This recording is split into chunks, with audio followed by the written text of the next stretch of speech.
What's up, guys? Lock Jimmy here. Today is all about tension. And if you're beginning, tension is your world. Besides, the picking techniques, because tension can make you or break you. And you could have the sequence down, you could know how the lock is picked. But if you don't have the right tension, it's not going to happen. All right, so this is a master lock number 140. It's upside down, but it's a 140 if you want to stand on your head and look. And I like to use this in teaching because this lock is not forgiving of anything more than light to slightly more than light tension. So run down to the hardware store and get one. And this will help teach you all about tension. It's got a spring-loaded core, so it can knock your camera down very easily. It's got a spring-loaded core, so you have to overcome that, but you can't make it too easy on you. And it's easy if you bring it just a fuzz too far and have it just a little bit too much tension, the pins won't move. So this is an excellent tool to learn all about tension. Now with this, I'm going to be using bottom of the keyway tension with the Sparrows pry bar. It's kind of like a Peterson. And I'll also be using the Sparrows offset hybrid. Great pick. It's 15 thousandths. Don't necessarily need it for this. It's not paracentric at all. But it's got just the amount of reach and just the amount of curve for me on this lock. It's going to be whatever you want to pick it with, whatever works. Now, let's go ahead and start. You don't want to give too much tension, like I said, because you'll you're going to over tension the pins and they won't move. So there's no security pins in this, to my knowledge, because I've picked it a blue million times. So I like to just personally start in the back and work my way out sometimes. Sometimes it's work my way in, work my way out. But I'll show you. I'm going to give just light tension, but I'm going to bring the core to a stop. You'll just have to take my word on this. Those pins are not moving. But let me find one. There we go. Let off a little. Hear that crunch? See the movement in the movement? You got to find that happy medium. So, and that's going to help you learn about tensioning your locks. So let's pick this one, and I'll try to tell you about what's going on here. Now, before we start, let's talk about why your tension wrench is important. When you're picking your tension wrench, just like in fishing, this is your pole. And though this is the fish, well, let's call it the hook. When you have your pole, your line in the water, and the fish nibbles, you're going to feel it on the line. And that way, hey, I got a little nibble. Let's wait on him. Let's wait on him. You're nibbling and you're going to feel it. You're going to feel it with your pick, of course, because you're actually on the pin manipulating it up. But this right here, your tension wrench, will give you feedback, and you'll feel little crunches that you may not even be able to hear. So, make sure that you're paying attention to what you're feeling, because some locks are brute force, some locks are finesse, and others you just kind of have to feel your way through, quite literally. So without further ado, let's get into the Master Lock 140.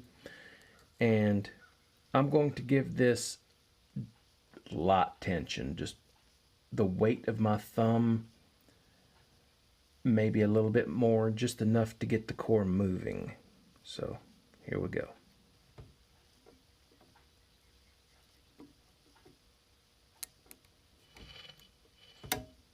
There we go.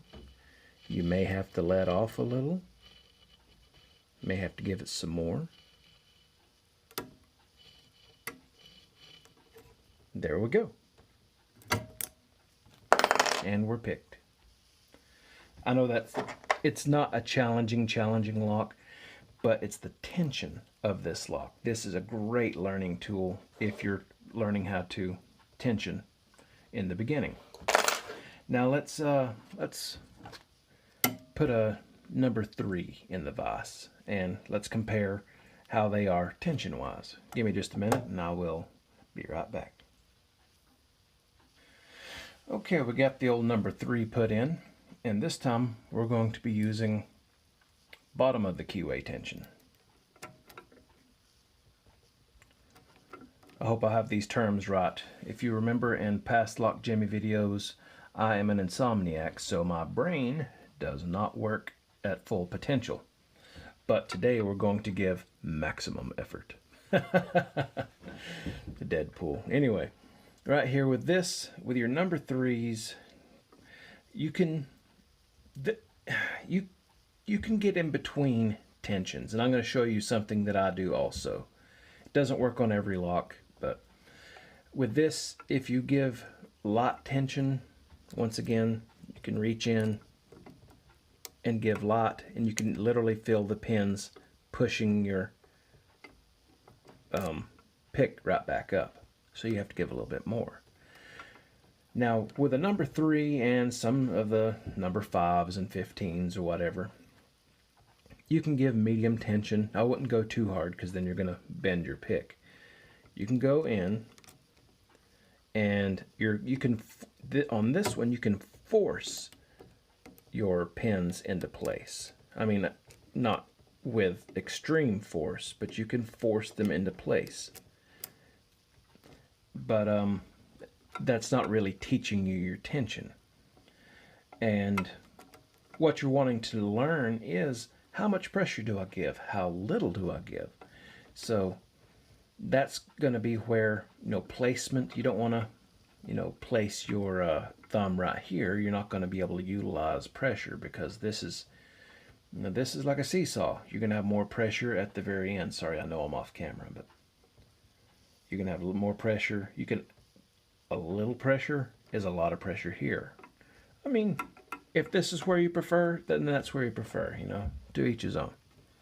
So with this here, I'm going to give a little more than light tension, and I'm going to show you with a I have 3 or 4 of these number 3s just in the shop here, and I would go in with my hook and start single pinning. But today I'm going to use the flat spot and I'm going to rock it. But either way, tension is, key. So let's zoom in just a little and let's go for it. See, I'm going to put him in with the hook facing away from the pins, and all we're going to do is rock just a little. Got a little bit better than medium tension or light tension, and we're picked. Not saying all Master Lock number 3s will do that with the pick backward. That's just, what would I use a number 3 for? A paperweight.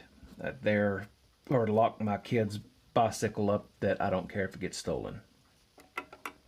But I have another technique, and I call it my heartbeat, because let's zoom out just a fuzz more. If you watch my thumb, I'm right here. I'm lifting up the tension wrench. Right there is just bare minimum. That's no tension. So that's no to extreme light tension.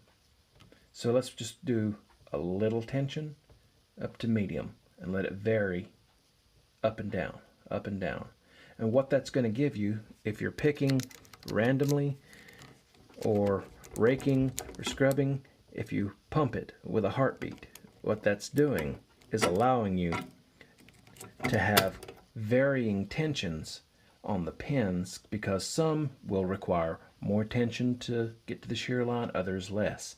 So if you're randomly picking, or the B word, or we're not going to say the B word, if you're random picking back and forth, the heartbeat, and I'm sure it has another term, but I call it the heartbeat because that's what I'm doing, just in a rhythm, up and down. and as I'm going in. Back and forth, back and forth. And if you get too much, you're going to be fighting yourself. Too little, and you're doing nothing. So you're going to go with a random heartbeat as you're picking. Oops, I had it. I had it, you saw it, but my thumb slipped.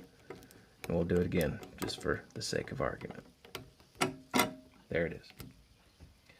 Well, guys, tension, tension, tension. With your tension, please pay attention.